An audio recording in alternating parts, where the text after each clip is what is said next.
El expediente no ha terminado. Tras analizar las mentes que definieron el terror en nuestra primera entrega, la pregunta seguía en el aire. ¿Qué hay de aquellos cuyas sombras fueron aún más largas? Aquellos que perfeccionaron el arte de la desaparición y el engaño ante las narices de las autoridades. Iniciamos este nuevo volumen con un hombre que convirtió un río en un cementerio silencioso. Un depredador que ostentó durante años el récord más macabro de los Estados Unidos.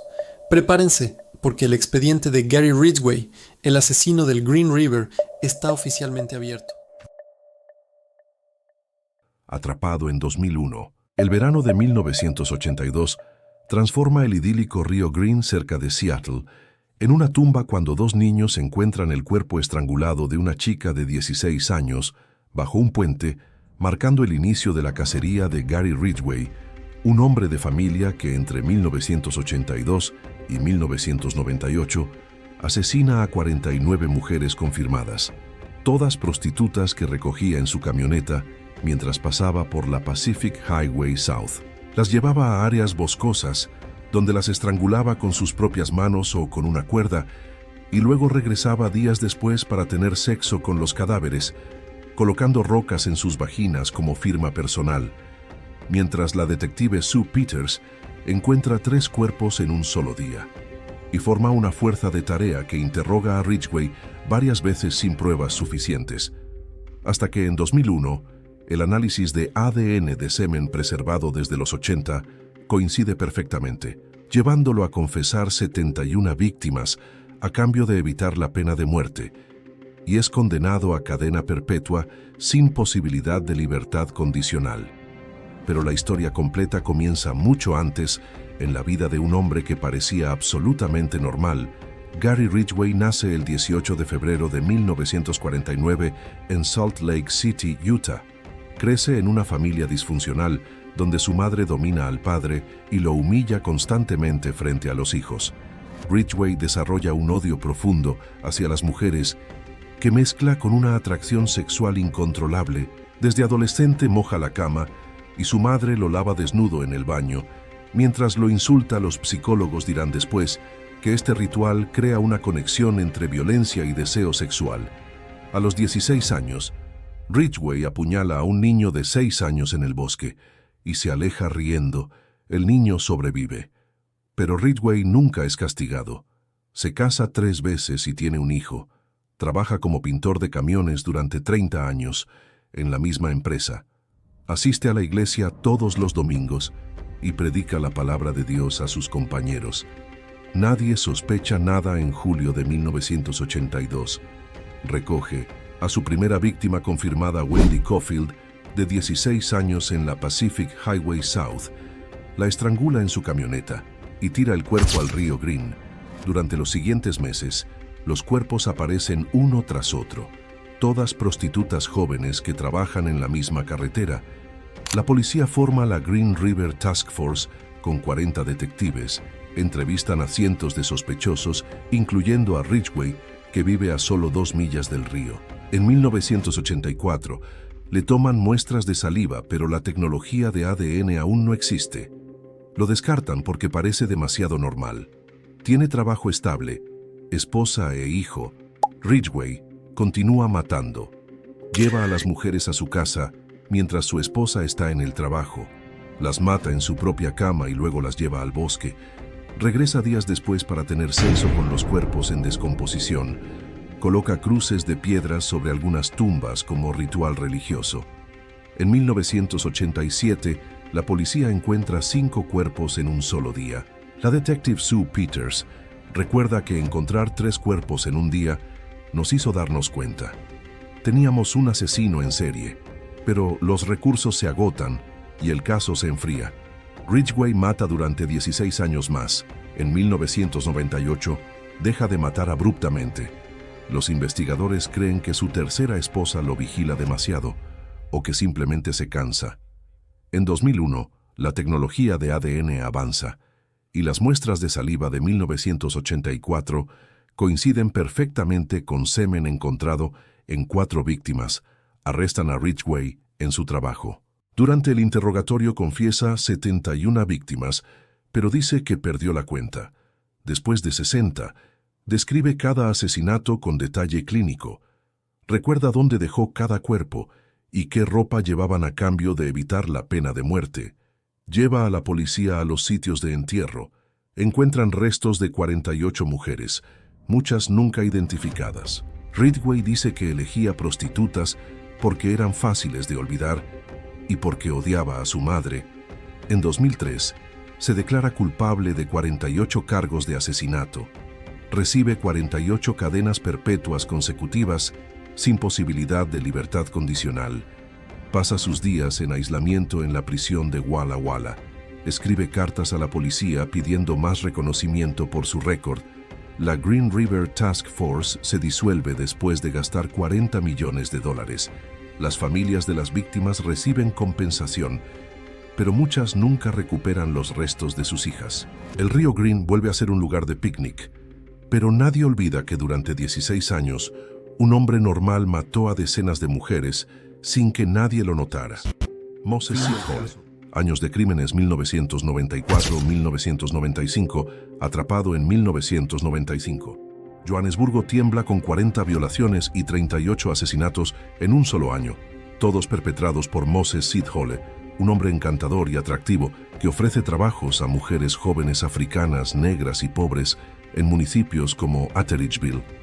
Las lleva a campos aislados donde las estrangula manualmente, dejándolas desmayar y despertarse varias veces para prolongar el sufrimiento, hasta que el capitán Benol Binula encuentra 14 cuerpos en Boksburg, y una amiga de una víctima da su nombre, lo que lleva a Sithole a llamar presuntuosamente a un periódico antes de ser baleado en el estómago durante una persecución y confesar todo, siendo sentenciado a 2.410 años de prisión, por sus crímenes que aterrorizaron a toda Sudáfrica.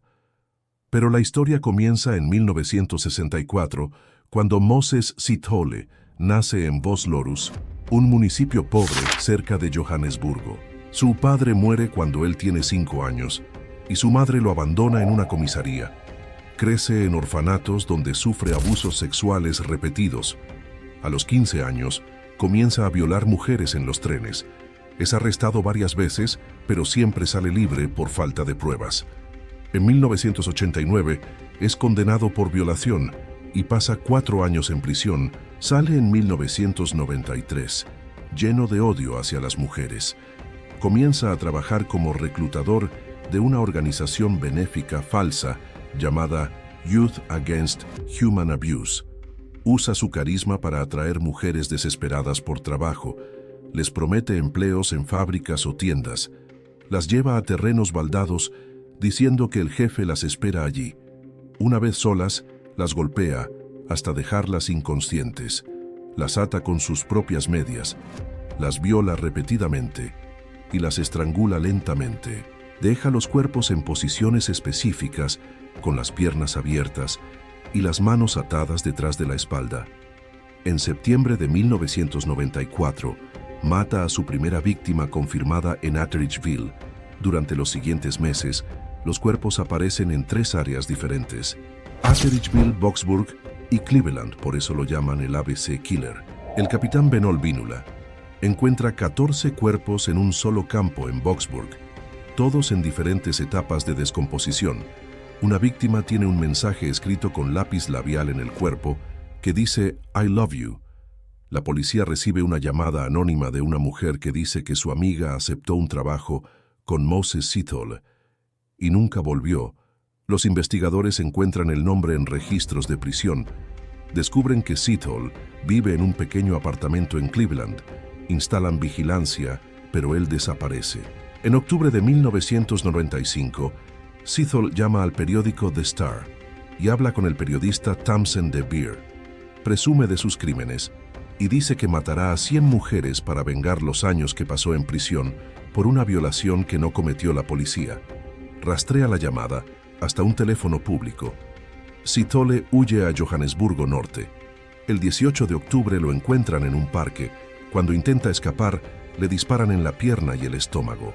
En el hospital confiesa 38 asesinatos y lleva a la policía a los sitios de entierro.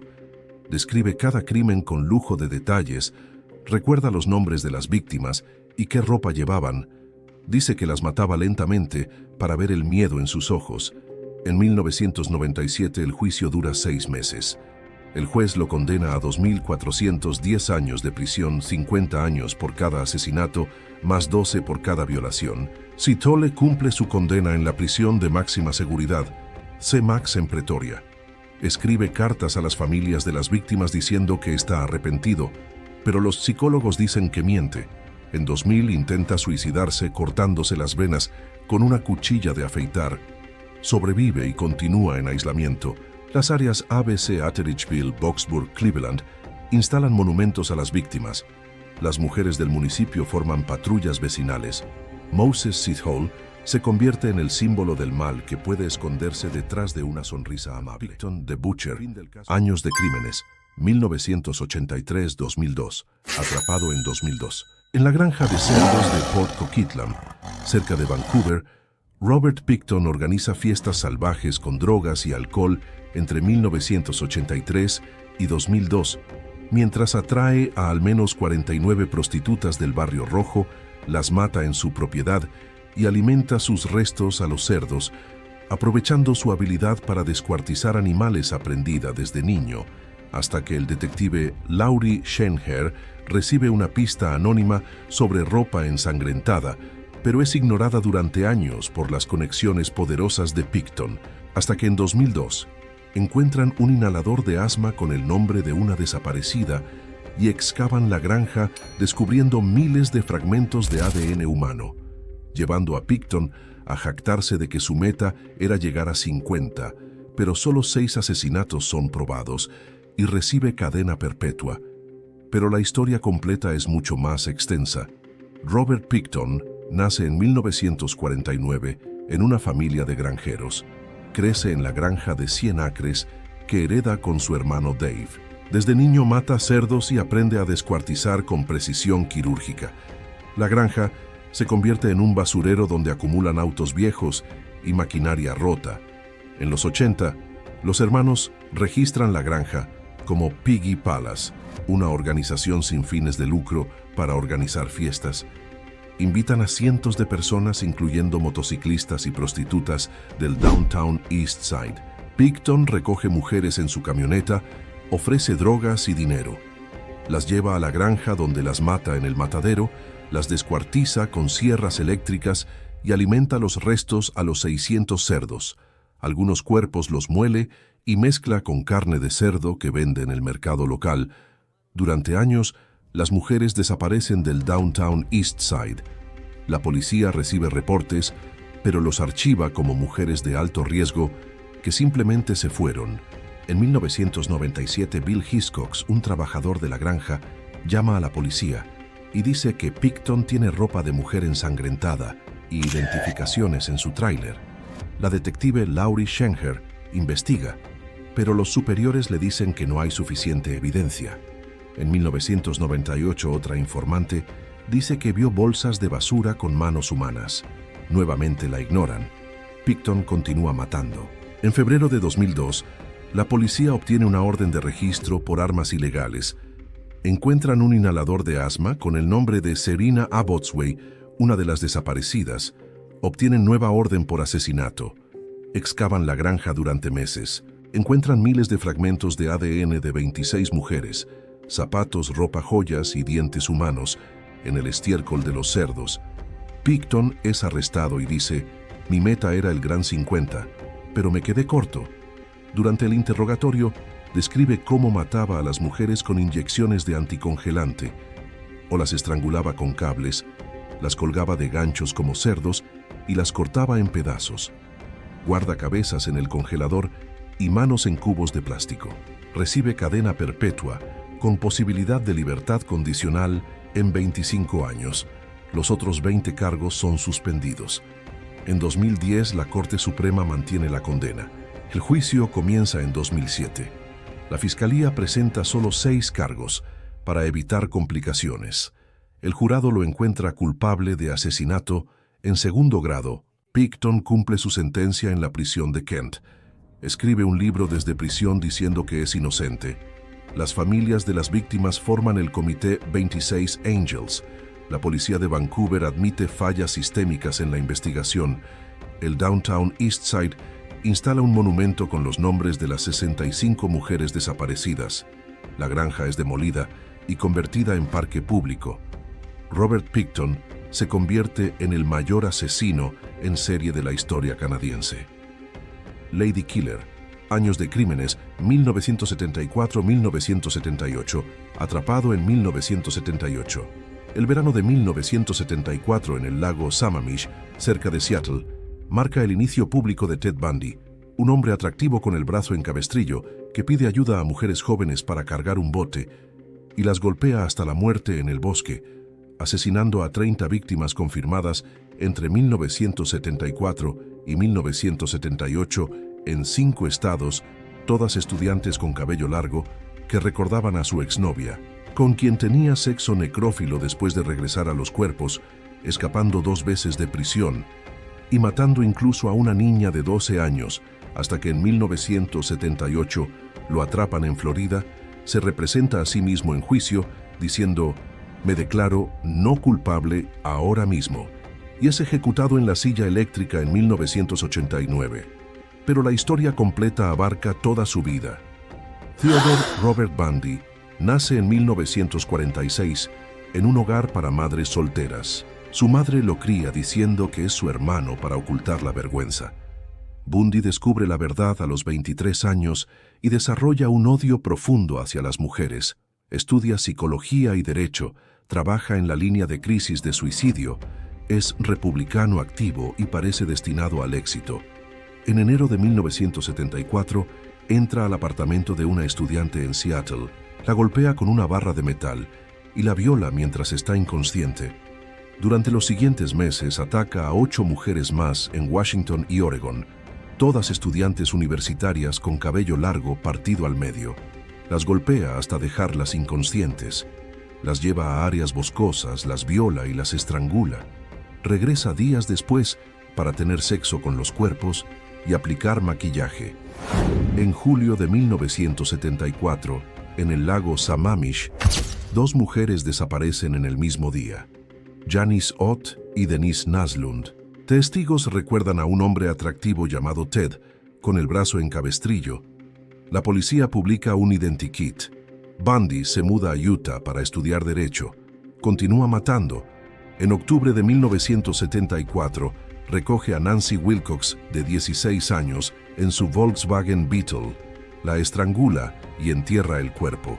Durante 1975, mata a 5 mujeres más en Colorado, todas autoestopistas. En agosto de 1975, un policía lo detiene por conducir erráticamente. Encuentra esposas cuerda y una máscara de esquí en el auto. Lo arrestan por posesión de herramientas de robo. En febrero de 1976, lo condenan a 15 años. Durante el juicio en Utah escapa saltando por una ventana de la biblioteca.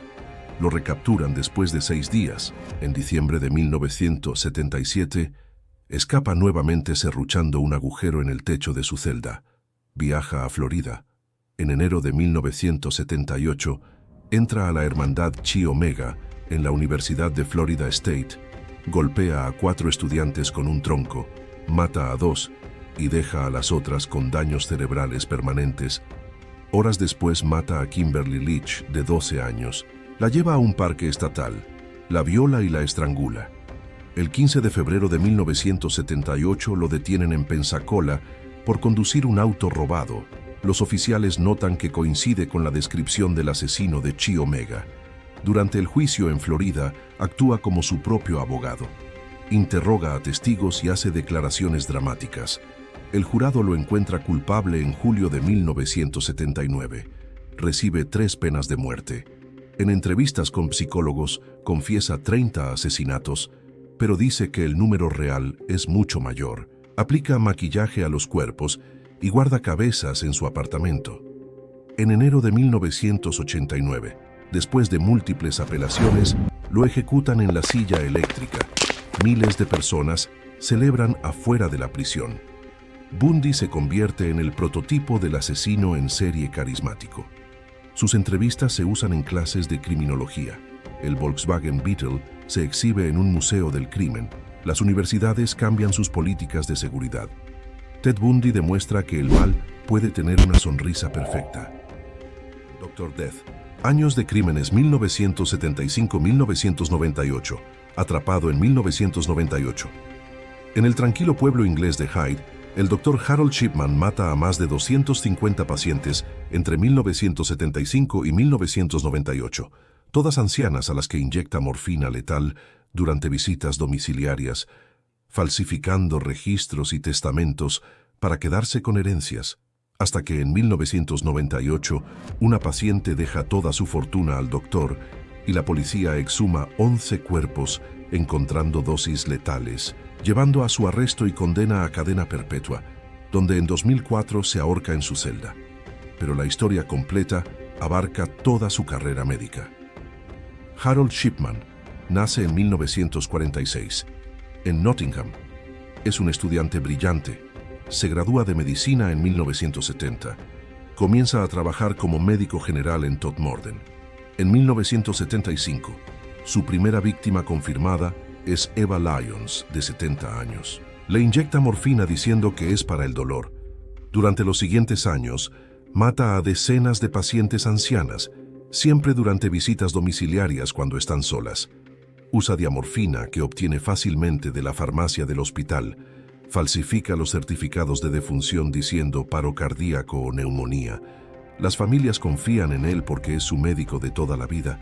En 1993, abre su propia clínica en Hyde. Los pacientes lo adoran por su dedicación. Mata a 15 pacientes en 1997, solo en Hyde. En junio de 1998, mata a Kathleen Grundy, de 81 años. La exalcaldesa del pueblo falsifica un testamento dejando 800,000 libras a Shipman. La hija de Grundy, Angela Woodruff, abogada, encuentra el testamento sospechoso. La policía exhuma el cuerpo y encuentra niveles letales de diamorfina. Comienzan a investigar otros casos. Exhuman 11 cuerpos más, todos con morfina. Revisan los registros médicos y encuentran cientos de muertes sospechosas. Arrestan a Shipman en septiembre de 1998. Durante el registro de su casa, encuentran la máquina de escribir usada para falsificar el testamento de Grundy. Shipman niega todo, dice que las pacientes eran adictas a la morfina. El juicio comienza en octubre de 1999. Dura 6 meses. El jurado lo encuentra culpable de 15 asesinatos. Recibe 15 cadenas perpetuas. La investigación posterior revela que mató a 215 pacientes confirmados y probablemente 43 más, todas mujeres de entre 49 y 93 años, la mayoría muertas entre las 2 y las 5 de la tarde. Después de la visita del Dr. Shipman, guarda joyas de las víctimas en su garaje, falsifica testamentos en al menos 6 casos. En prisión, escribe cartas diciendo que es inocente. El 13 de enero de 2004, se ahorca en su celda con las sábanas. La investigación Shipman cambia las leyes médicas británicas. Ahora los médicos necesitan 2 firmas para certificar cremaciones. Se crean controles más estrictos para medicamentos controlados. Las familias de las víctimas forman el Shipman Support Group. El pueblo de Hyde quita la placa de su antigua clínica. Harold Shipman se convierte en el mayor asesino en serie médico de la historia. Andrei Chikatilo, años de crímenes 1978-1990, atrapado en 1990.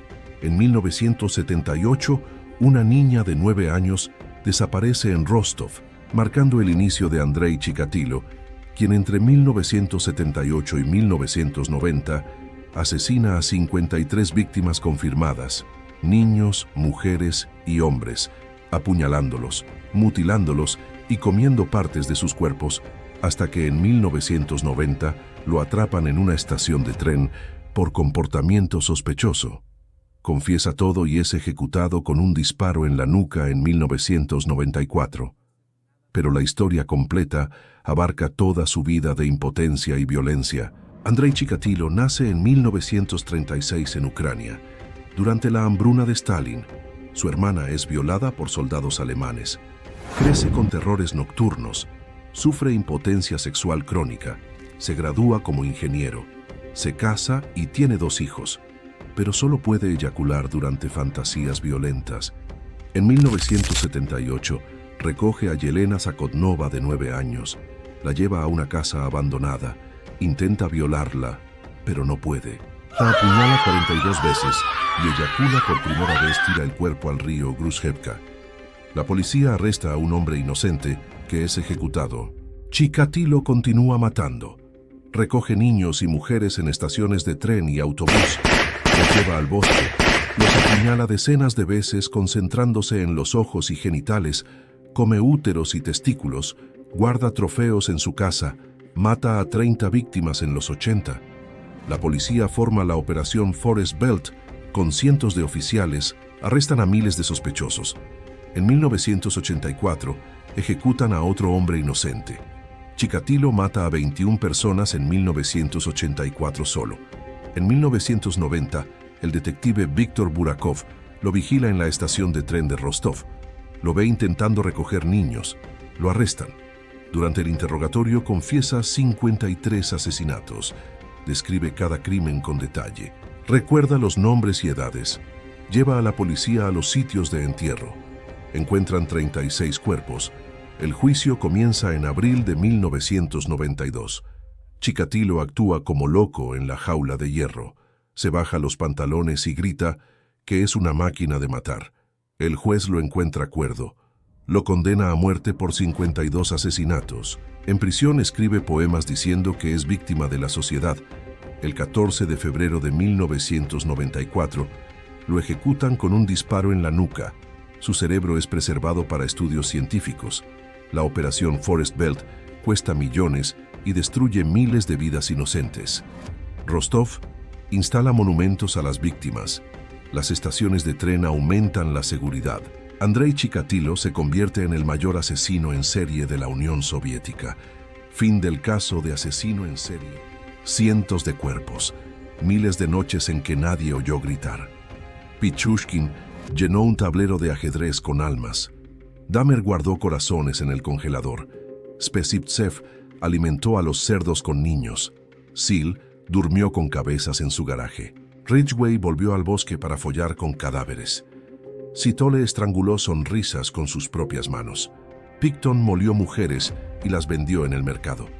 Bundy se maquilló frente al espejo antes de matar. Shipman firmó recetas de muerte con pluma y morfina. Chikatilo comió ojos mientras aún parpadeaban. Todos vivieron entre nosotros. Todos respiraron nuestro mismo aire. Todos podrían volver. Porque el monstruo no siempre acecha en la oscuridad. A veces te saluda por la mañana. Y cuando cierres los ojos esta noche, pregúntate, ¿quién duerme al lado tuyo?